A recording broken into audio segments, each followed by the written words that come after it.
Hey y'all, we're the Good Doctors of Abbey Research. We're here with our last film for our November coverage of Native American Heritage Month. You can check out all our reviews below and our coverage from last year where we did kind of podcasts and TED Talks and book recommendations and all that jazz. This one we're taking some films from a film festival we participated in. By participated in, we went to, I want you really quick to understand that we will never make a movie ever. Ever. Let me just dive on in there. Thank you for creating this virtual film festival so that we could watch these films from our homes. We Big fan. Be forever grateful. So our last film is a 2019 documentary called Conscience Point, which tells the story of the Shinnecock Indian tribe and reservation, which is their land is on what is now the Hamptons. Essentially like the middle almost. Yeah, and near enough to Southampton Village. Our narrator through a lot of this, there's several, but the main one is Rebecca Genia, who is a leader in the Shinnecock tribe and has been this one woman, activist machine trying to protect, from their perspective, protect their land, protect their culture, and protect their ancestors. And it's a real complicated story that is basically the history of the class struggle in the United States. It is utterly fascinating. And so fascinating and so complicated. And it took me forever to watch it because I kept pausing it to write things down that I learned. Yeah, you mentioned last week that this was distributed at some point by PBS's Independent Lens, which, if you are not familiar with documentaries, Independent Lens and Frontline are kind of their two big flagships, I guess. American Experience too, but really Independent Lens and Frontline. And Independent Lens is the one where it's like people who have never made movies before or have never kind of like, it's their new voices. But it means that like PBS's standards are still really high. Yeah. So you know that this is going to be well-researched, that they've got the receipts, that they've talked to as many people as possible, that they can, all that kind of stuff. And so I was pretty settled going in, like, okay, I can trust where I'm going. And narrative-wise, I'm going to be led through this and everything's going to be okay. And I was not disappointed in that. No. And I think, too, the point we made about Without a Whisper at the start of this month's coverage, right, was that they tried to tell too many stories in a short amount of time. Yeah.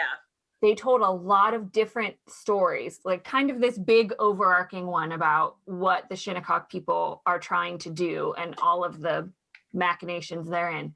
But a lot of smaller stories. But because they had 75 minutes, I wasn't so bothered with inserting bits of Hampton history and Shinnecock history and all this kind of stuff in this larger narrative. And it didn't seem disjointed. It just seemed like we're going to peel back the layers on this. Yeah, it just seemed like layer peeling instead of confetti. Right. That's a great way to describe it. Yeah, and so it was, so everything we know about the Hamptons, just so you know, comes from three sources. The first is the most authoritative, and it is the ABC show Revenge. Revenge, that we watched obsessively for the first 2 seasons. And then conveniently forgot about its existence. Until it became utter crap. And literally before we started filming this film right now, this video, we were like, wait, was Revenge set in the Hamptons? I think maybe Big Little Lies is too, but in my mind, Big Little Lies is Australia, so I always forget the shows in America. Big Little Lies is California. California, okay. It's like Carmel or what, like really. Okay, got it, no problem. Central California. But so I grew up in Philly, and I have friends that like have family homes on like the Hamptons, like people I knew from New York City, stuff like that. And then a lot of romance novels are set on the Hamptons. So this is our context for the Hamptons. Additionally, we both are relatives of people who enjoy golf. So we have heard of Shinnecock golf course, and we've heard of the US Open. And so I actually confirmed with a couple friends after I watched this if they've ever played that course. And they were like, yeah, and I played really, really poor holes there. I was like, it's called karma. So, it's an injury, and it's a sacred land. And you were playing on an Indian burial ground, and all of them were like, "No, I'm never going back there." So it's we are relative newbies. Like, we understand for sure the cultural cachet of the Hamptons, because I'm not entirely sure, especially of our generation, maybe younger people don't know the Hamptons, but like in our generation, like you arrived when you got a house in the Hamptons. Correct. Yeah. And the construction of that cachet, which is covered in this documentary, was personally my favorite part, because it was new. Like, I've now spent a couple weeks hearing how Indian people keep getting screwed over. So like, that was terrible, but not new. This idea of why they got screwed over in this particular way for this particular commercial packaging of an American ideal was utterly fascinating. Yeah, and we meet this author and presumed historian, Corey Dolgan, who's written a book that we both can't wait to read about the Hamptons. And he is so good at context building in this documentary. Yes. And he says, that the Hamptons are a historical microcosm for the class struggle in the United States. And it's such an important framing for understanding the relationship that the Shinnecock people have to the original settlers and colonizers, to then the fishing and farming communities that came about, to then this, insert robber baron builds that have not only destroyed indigenous land and culture and heritage, but also the fishing and farming communities and the environment. Like, it's this trickle down effect that, like, I was just riveted and like, please, can I read your book and learn more about this? Because the story of indigenous humans being screwed over by white settlers is the story of America. Yeah, thank you. Next. And North America too. I'm listening to several podcasts on missing and indigenous women in Canada. Yeah. So I would like to throw our neighbors to the north under the bus with us. How about we'll rephrase the story of indigenous humans being screwed over by settlers and colonizers. Yeah, is also the story of Africa, and it's the story the world over. Yep. The world over. Yep. And like, what I loved about learning about the Shinnecock people, specifically in this, was kind of their own attempts to get federal recognition status, and kind of some of the laws that I hadn't heard of.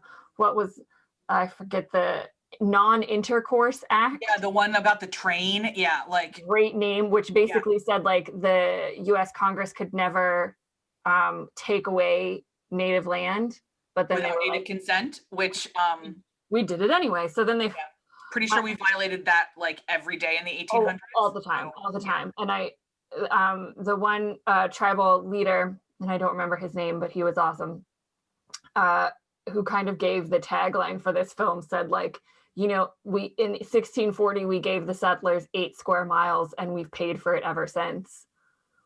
And that's really what you need to understand about that. I would like to throw the Shinnecock Hills golf course.